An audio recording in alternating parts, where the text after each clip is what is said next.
अस्सलाम वालेकुम नाज़रीन, आप देख रहे हैं प्रोग्राम अंदर की बात मुज़म्मिल सोहरवैदी के साथ। मैं हूँ आपकी मेज़बान इक़रा रियाज़। हमारे साथ मौजूद है मुज़म्मिल सोहरवैदी। अस्सलाम वालेकुम sir, welcome to the show. क्या हाल है आपका? वालेकुम सलाम, बिल्कुल ठीक। आपको बहुत हैप्पी बर्थडे और मैं सब सुनने देखने वालों को भी कहूँगा, इकरा को हैप्पी बर्थडे कहें। आज इसकी सालगिरह है और ये बहुत खुश है। अभी ये शो करके इसने एक निहायत ही महँगे रेस्टोरेंट में सालगिरह मनाने जाना है, लेकिन इसने मुझे मदऊ नहीं किया वहाँ पर, खुद ही जा रही है सर, अपने दोस्तों के साथ। यू आर मुझे ऑलवेज़ मैंने वेलकम। यू आर नहीं, नहीं, मैं तो ऑलवेज़ वेलकम। मैं ऑन एयर कह रहा हूँ कि इसने मुझे कोई मदऊ नहीं किया अपनी बर्थडे सेलिब्रेशंस में। ये अकेली-अकेली अपने दोस्तों के साथ मना रही है और इसने मुझे नहीं बुलाया अपनी बर्थडे सेलिब्रेशंस में। सर, यू लिहाज़ा are always welcome, you know that. मैं इसको कोई तोहफ़ा भी नहीं दे रहा इसीलिए। You are always welcome sir. आप इतना गाइड कर देते हैं मुझे डेली, तो मेरे लिए यही सर डेली गिफ्ट होता है आपकी तरफ से। तो ठीक है। सबसे पहले तो सर आज हम बात करेंगे, अफ़सोसनाक खबर है, धमाका हुआ है। क्वेटा पे पे दर पे वार किए जा रहे हैं। मासूम शहरियों को निशाना बनाया जा रहा है, कभी स्कूल के बाहर तो कभी कुछ तो कभी कुछ। हम देख रहे हैं कि हमारी पाक फ़ौज ख़वारिज के खिलाफ लड़ रही है और वो भी जो दुश्मन हैं, जो दहशतगर्द हैं, जवाब दे रहे हैं। तो इस मुतालिक आप क्या कहेंगे? देखिए, आज क्वेटा के रेलवे स्टेशन पर टिकट घर के करीब एक खुदकुश हमला किया गया। ये खुदकुश हमले में पाक फ़ौज के जूनियर जो नॉन कमीशन्ड ऑफ़िसर्स हैं, लांस नाइक वग़ैरह, उनको निशाना बनाया गया है। ये एक फ़ौजी की यूनिट थी, जो जाफ़र एक्सप्रेस से वापस अपने घरों को जा रही थी। और टेक्निकली ये रेलवे स्टेशन पे फ़ौज की एक यूनिट को निशाना बनाया गया है और इसमें ज़्यादा फ़ौजी जवान जो हैं, वो शहीद हुए हैं और ज़ख्मी हुए हैं। आम शहरी भी यकीनन वहाँ मौजूद थे, लेकिन ज़्यादा फ़ौजी जवानों को निशाना बनाया गया है और ये खुदकुश हमला फ़ौज की एक यूनिट पे किया गया है। तो ये मैं देख रहा था एदाद-ओ-शुमार पिछले 1 सितंबर से आज 9 नवंबर तक 70 दिनों में 83 जो हैं दहशतगर्दी के वाक़यात बलूचिस्तान में हुए हैं और जी। बलूचिस्तान में रोज़ाना दहशतगर्दी के वाक़यात हो रहे हैं, लिहाज़ा ऐसा नहीं है कि वहाँ कोई दिन जो है वो खाली जाता है। अब दहशतगर्द निशाना किसको बना रहे हैं? दहशतगर्द फ़ौज को निशाना बना रहे हैं। फौजी यूनिट्स को, फौजी हेडक्वार्टर्स को, फौज के सिक्योरिटी कैंप्स को, फौज की चौकियों को, इनको निशाना बनाया जा रहा है। इनके साथ पुलिस और लेवीज़ को भी निशाना बनाया जा रहा है, लेकिन बुनियादी तौर पे फौज को निशाना बनाया जा रहा है। उसके साथ-साथ मोबाइल टावर्स भी उड़ाए जाते हैं। मैंने पूछा ये मोबाइल टावर्स क्यों उड़ाए जाते हैं? क्योंकि वो जो दहशतगर्द हैं, वो चाहते हैं कि उस इलाके में मोबाइल सिग्नल खत्म हो जाए और कनेक्टिविटी खत्म हो जाए, ताकि लोगों का बाहर से राब्ता मुनक़ता हो जाए और वो अपने तौर पे कोई कार्रवाई कर सकें। लिहाज़ा में मोबाइल टावर्स उड़ाए जाते हैं। तो पिछले 70 दिनों में 83 वाक़यात बलूचिस्तान में हुए हैं। बलूचिस्तान में द दहश और ये कोई ऐसी बात नहीं है कि सिर्फ़ खुदकुश हमले हैं। वो रॉकेट भी यूज़ करते हैं, दस्ती बम भी यूज़ करते हैं, रिमोट कंट्रोल भी यूज़ करते हैं। हर किस्म का जो उनके पास गैजेट मौजूद है और वो ज़रूरत के मुताबिक जहाँ जौन-सा गैजेट यूज़ करना हो, वहाँ वो गैजेट यूज़ करते हैं। तो बहुत ही मतलब से उनके पास रॉकेट लॉन्चर्स भी हैं, उनके पास दस्ती बम भी हैं, रिमोट कंट्रोल बम भी हैं, कुछ हमलावर भी हैं। हर किस्म का लड़ाई के लिए असला है और उनको मुसलसल कुमक भी मिल रही है। लिहाज़ा बलूचिस्तान जो है एक वॉर ज़ोन है इस वक़्त और वहाँ पर जो है और मज़े की बात, इन इन कार्रवाइयों के बाद जिस तंज़ीम ने किया होता है, बलूच लिबरेशन फ्रंट ने किया होता है, तो बीएलएफ जो है वो लेती है, बलूच लिबरेशन आर्मी ने किया होता है, तो वो लेते हैं, मजीद ब्रिगेड ने किया होता है, तो वो उसकी ज़िम्मेदारी लेते हैं। आज मजीद ब्रिगेड ने इसकी ज़िम्मेदारी ली है।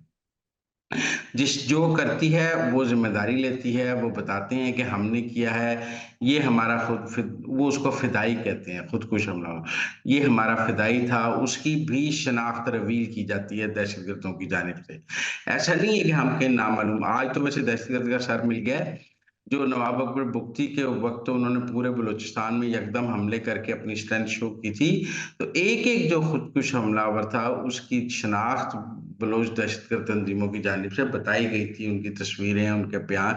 तो ऐसा नहीं है कि कोई गुमनामी है। लिहाज़ा मैं समझता हूँ कि एक नेशनल एक्शन प्लान बलूचिस्तान के हवाले से बनने की ज़रूरत है, वो वॉर ज़ोन बन गया है और उसको किसी न किसी तरह ठीक करना है। उनको अफ़गानिस्तान से भी कुमक मिल रही है, ईरान से भी कुमक मिल रही है, बलूचिस्तान के 2 बॉर्डर्स हैं, बलूचिस्तान का एक बॉर्डर अफगानिस्तान के साथ बहुत लंबा लगता है, एक बॉर्डर ईरान के साथ लगता है। और ये बढ़ने की एक वजह ये भी है कि आप देखें, जो बलूचिस्तान के बॉर्डर्स हैं वो अब केपी के बॉर्डर्स की निस्बत स्मगलिंग के ज्यादा बड़े गढ़ थे। लेकिन सबसे बड़ी स्मगलिंग तो ईरान से इरानियन ऑयल की थी, जिसमें बहुत पैसा था। और मैं आपको बताऊं, और वो सरकारी सरपरस्ती में भी थी, फौजी सरपरस्ती में भी थी। मतलब ईरान से और जो स्मगलिंग के ऑयल कंटेनर्स आने होते थे, उनका जो एक एनओसी जो परमिट है वो डीसी तुर्बत भी जारी करता था, और फिर रेंजर्स वाले भी जारी करते थे। और एक स्टेज पे ईरानियन ऑयल की स्मगलिंग 15 मिलियन लीटर रोजाना पे पहुंच गई, जो अब कम करके जी। 5 या 6 मिलियन लीटर पे आई है। और भी दहशतगर्दी की गई है, फिर फेंस लगाई गई है। और वो सब लोग जो हैं, जो स्मगलर्स हैं, वो अब इन दहशतगर्द तंजीमों को इसलिए पैसे देते हैं क्योंकि ये उनके लिए स्मगलिंग के रूट्स खोलते हैं। जब मोबाइल टावर्स को हटाते हैं, गिराते हैं, जब चेक पोस्टों पर हमला करते हैं, जब फौज की, पुलिस की, कानून नाफिज करने वाले इदारों की सर्विलेंस पे हमला करते हैं, तो वो इलाका सॉफन अप हो जाता है। फिर उस इलाके से स्मगलर्स को अपना माल लाने में बहुत आसानी हो जाती है। टेक्निकली ये इलाका क्लियर करके स्मगलर्स को देते हैं, ताकि वो स्मगलर्स जो हैं उस इलाके में से फिर अपना स्मगलिंग का माल ला ले जा सकें। तो इसलिए, लेकिन आज तो कोयटा शहर में रेलवे स्टेशन को निशाना बनाया गया है, और ये लड़ाई बहुत बढ़ गई है, और रियासत को इस हवाले से बहुत आगे चलना चाहिए। सर, आगे बढ़ते हुए कुछ बात करेंगे शबाबी जलसे को लेकर। बड़ी तवक्कुआत वाबस्ता। पाकिस्तान तहरीक-ए-इंसाफ बानी पीटीआई को लेकर आएगी। अली अमीन गंडापुर की जानिब से वलवला अंगेज़ तकारीर की गईं। इस मुतालिक आप क्या कहेंगे? क्या लगता है आपको? देखिए, एक तो खोदा पहाड़ निकला चूहा। कोई ऐलान नहीं, कोई अगला लाहेमल नहीं, कोई रोड मैप नहीं। मतलब हम कॉल देंगे तो आप आ जाइएगा, कॉल नवंबर में देंगे, नवंबर की कोई तारीख नहीं है। और मेरा मतलब है कि आपने मोटरवे के एक रेस्ट एरिया के 100 कनाल के प्लॉट पे जलसा किया है। 100 कनाल में कितने के लोग आ जाते हैं? 5,000 कुर्सी थी, 7-8 हजार लोग। पहले कहा गया जिरगा करेंगे, फिर कहा गया जलसा करेंगे, पहले कहा गया टेंट विलेज लगाएंगे। बहुत कंफ्यूज नजर आई तहरीक इंसाफ, और आज कोई ऐलान भी नहीं किया गया। और टेक्निकली तो देखिए ना, कल से ये कहा जा रहा था कि आज वहां बहुत बड़ा ऐलान किया जाएगा, बहुत बड़ा ऐलान किया जाएगा, बहुत बड़ा ऐलान, पर कोई ऐलान नहीं किया गया। कोई डेट नहीं दी गई, कोई रोड मैप नहीं दिया गया, कोई करारदाद नहीं पास की गई, कोई फौज के खिलाफ बात नहीं की गई। आज तो गंडापुर के नाम के मुंह से फौज का नाम नहीं निकला, किसी के मुंह से भी फौज का कोई नाम नहीं निकला। आज तो मतलब आपने हुकूमत को बोले और सियासी जलसा किया और पतली गली से निकल गए। लाहौर में जब आपको कहा गया कि 6 बजे तक आपने जलसा खत्म करना है, तो आपने बड़ा कहा। बल्कि इमरान खान ने भी कहा कि कभी जलसे भी 6 बजे तक खत्म होते हैं, जलसे तो होते ही रात को हैं। आज शवाबी में जलसा क्यों 6 बजे खत्म कर दिया गया है? ये भी तो हमें समझाइए ना। आज गंडापुर 6 बजे तकरीर खत्म करके शवाबी से क्यों निकल गए हैं? आज वहां रात 10 बजे तक जलसा क्यों नहीं जारी रहा? अगर पंजाब में 6 बजे तक की पाबंदी पे आपको बड़ा एतराज था, तो आज शवाबी में जलसा 6 बजे क्यों खत्म किया गया? लिहाजा मैं समझता हूँ कि जलसा नाकाम था। मैं समझता हूँ अगला कोई रोड मैप नहीं दिया गया, कोई तारीख नहीं, कोई कॉल नहीं, कुछ नहीं। लोगों को बुलाया और वापस भेज दिया। एक रवायती जलसा था, इसमें से कुछ भी नहीं। और एक जो वाकया हुआ है वहां पे पीटीआई के, पहले जो पीटीआई के जलसे थे उनमें अफगानिस्तान के झंडे आते थे, और हम उस पर इतराज करते थे कि पाकिस्तान की सियासी जमात है, पाकिस्तान में जलसा है, अफगानिस्तान के झंडे क्यों आते हैं? फिर क्या बिल्कुल। कहते थे, उनके जलसों में अफगानी आते हैं, तो अफगानी आते हैं तो अफगानिस्तान के झंडे ले आते हैं, तो हम कहते थे अफगानी क्यों आते हैं? वो जी केपी में बड़े अफगानी रहते हैं, तो लिहाजा अफगानी आ जाते हैं, जस्टिफिकेशन दी जाती है। लेकिन अब सूरत हाल ये है कि आज एक बंदा वहां अमरीकी झंडा ले आया है। अब क्या अमरीकी भी केपी में रहते हैं? वो अमरीकी झंडा ले आए हैं पीटीआई के में। तो सर, मेरे वो तो ख्याल में डोनाल्ड ट्रंप से आज, तवक्कुआत वाबस्ता की जा रही है ना कि वो आएँगे तो खान साहब बाहर आ लेकिन आप जाएँगे। देखें ना, हमने पाकिस्तान में अमरीकी झंडों को आग लगते तो देखी है।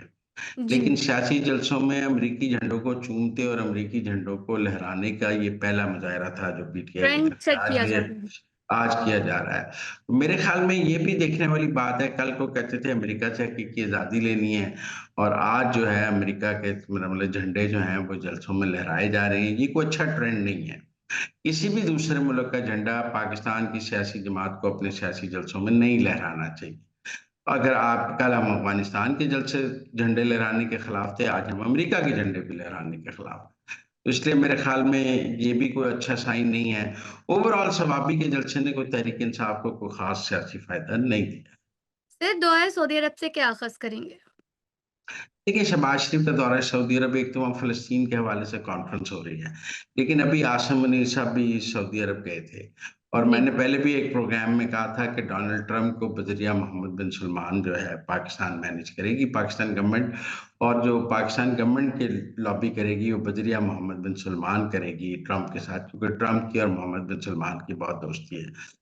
इस ज़मन में आसिम मुनीर साहब सारी बात कर रहे हैं, मोहम्मद बिन सलमान ने ट्रंप से बात की भी है, अब शहबाज शरीफ भी जाके इस हवाले से बात करेंगे।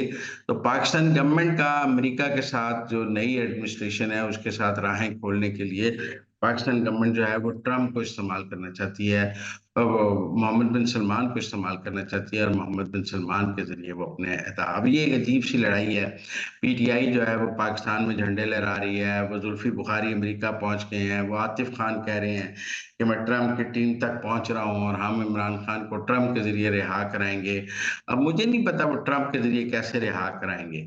लेकिन दूसरी तरफ पाकिस्तान गवर्नमेंट और रियासत पाकिस्तान बज़रिया मोहम्मद बिन सलमान ट्रंप के साथ लॉबी कर रही है और उन्होंने मोहम्मद बिन सलमान को टारगेट किया है कि वो मोहम्मद बिन सलमान के ज़रिए ट्रंप को मैनेज करेंगे और ट्रंप के साथ लॉबिंग करेंगे।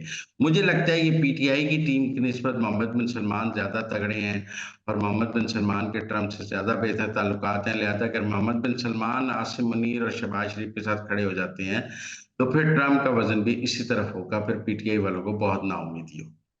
तो नाज़रीन, ये थी आज के अंदर की बातें। आपसे मुलाकात होगी अगले प्रोग्राम में। हमें दीजिए इजाज़त। अल्लाह निगहबान।